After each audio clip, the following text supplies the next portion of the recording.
So the Wooting 80HE just came out and everyone's really hype about it, but what about everyone that got left behind on the Wooting 60HE? Now let me clarify, you aren't really left behind. I mean, it's still the most influential gaming keyboard of all time, and you have the best performance second to obviously just the Wooting 80HE. Now the real gap between the 60 and the 80 is the premium feel. While the 60 is an insanely rewarding gaming keyboard investment, the common criticism is in the sound department, which, if we're honest, is lacking. You have clip-in stabs, which are pretty dated, wobbly switches, also dated, no gasket mount, arguably dated, and then the open bottom switches. Now, if you watch my ADHD video, Wooting did take all those criticisms and fix them in the 80, apart from the open bottom switches, but they did improve the switches a lot with the V2 variant. So the question is, if you have a 60HE, do you really need to buy the 80HE if you have fear of missing out? Or can you try some mods with the polycarbonate plate and the Lekker V2 switches that I have here and catch up to the 80HE, at least in the premium sound department? So I'm going to do some experimentation with these mods, and if you have a 60HE and you're thinking about getting the 80HE or just keeping your 60HE, I'll be sure to have your answer by the end of the video. Now here are some clips from my Wooting 80HE video showing the immediate benefits of the Lekker V2 switches, but let's get up close and personal again, and this time there'll be a color difference because I'm using the Lekker V2 L45 switches instead of the 60s.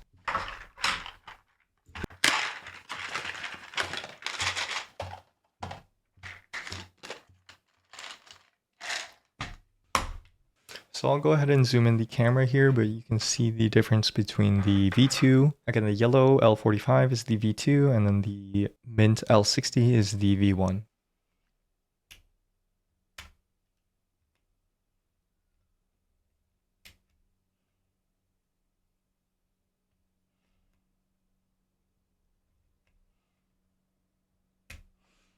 As you can see, the stem is a lot more removable, and the entire casing of the switch is prone to movement as well, just by influencing the stem.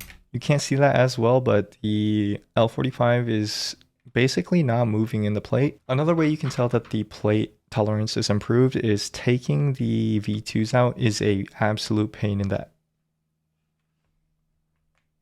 I can show you here, I'm pulling right now, I'm pulling. Oh. Yeah, that's how hard it is to take out the switch. So you do get a bunch of stability improvements, but again, it is a trade-off. If you're someone who likes to swap your switches all the time, or maybe you want to take everything out to clean your parts once in a while, then this is going to be a pain in that. Now let's do a quick sound comparison. I do have these kind of clear keycaps to help you see the difference. Again, the yellow one is the L45 V2, mint one is L60 V1.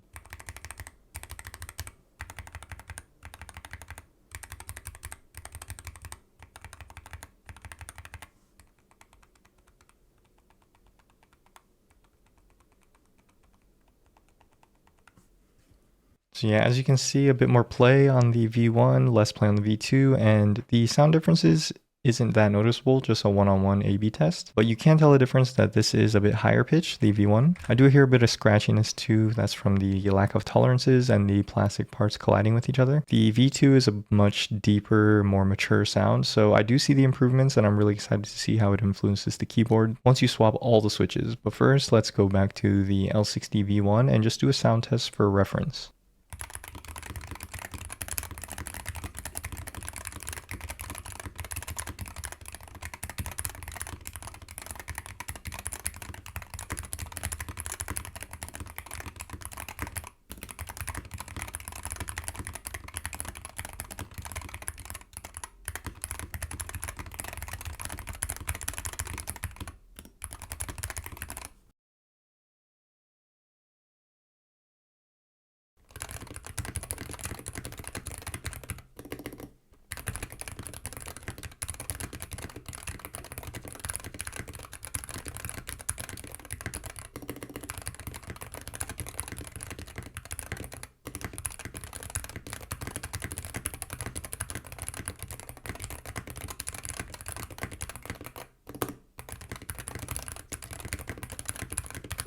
So yeah, as you can see, like I said, the Wooting 60HE is just an amazing gaming keyboard, but sound-wise, I mean, it's not terrible, but it's just not that impressive, right? And you have to consider I've done the tape mod, I've lubed the stabilizers, tape mod for the stabilizers, and installed the polycarbonate plate, all of that just for this. If you watch my polycarbonate plate review, I just said it wasn't really that worth it. But again, let's go ahead and put in the V2s and see how they sound.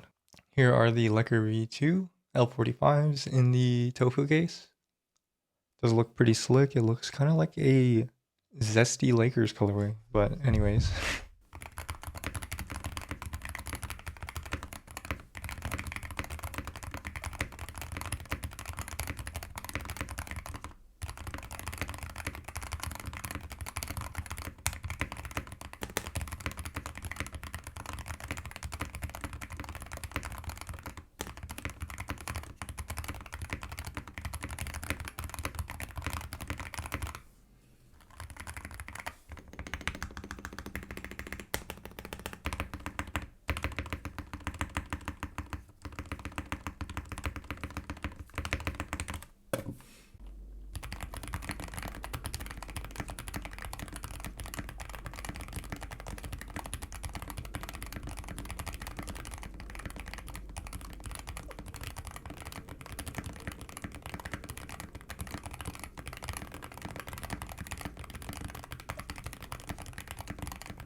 So honestly, the sound improvements speak for themselves. I think the Wooting 60HE with the V2 switch upgrades is a very, very good idea to do, especially if you're on the 60 currently and you don't want to fully upgrade to a Wooting 80HE, which is going to run you like $200 something, right? Along with the polycarbonate plate, if you add those, that's still only $60 straight from the Wooting website. So say you're on the 60HE and you want the 80HE just for the sound, you could do these upgrades. Again, it's only going to run you 60 and it is going to get you a very good sounding board whether or not you have the aluminum case or again like the stock case like I showed you. If you have the 60HE and you want the 80HE because of the layout, then yeah, I could see instead of going for 60 here, you could sell your Wooting 60HE for $100 to $200, somewhere around there, depending on how modded it is, and then you're going to get a lot of the cost of a Wooting 80HE. If you really need that tenkeyless, you need the arrows, you need the Fs, F1, F2, F3, F4, blah blah blah, then yeah, that's something you might want to do. You can still get a very good return on the Wooting 60HE. They're still very sought after and they do hold their resale value. Now if you have neither, it's still gonna kind of put you in the same two groups, whether or not you care about 60% or if you need that tenkeyless. Again, if you have tenkeyless and you have neither, then yeah, you're gonna have to go for the 80HE. However, if you don't have either and you don't really care about the layout, then yeah, you could go for the 60HE. And especially like I said, people are selling their old 60HEs for 100 to 200, you know, depending on the mods. Go on Reddit and go check the resale subreddits and you're going to be able to find a good deal because there's going to be people, like I said, that are selling their 60HEs directly for the 80HEs, especially right now when the 80HE is coming out. There's going to be an influx of these on the market. So yeah, go ahead and check these out. And yeah, I don't know, man, kind of a shameless plug, but I was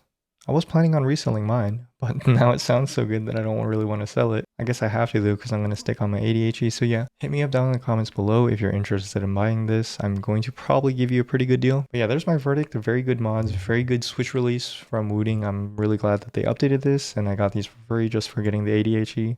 So yeah, thumbs up.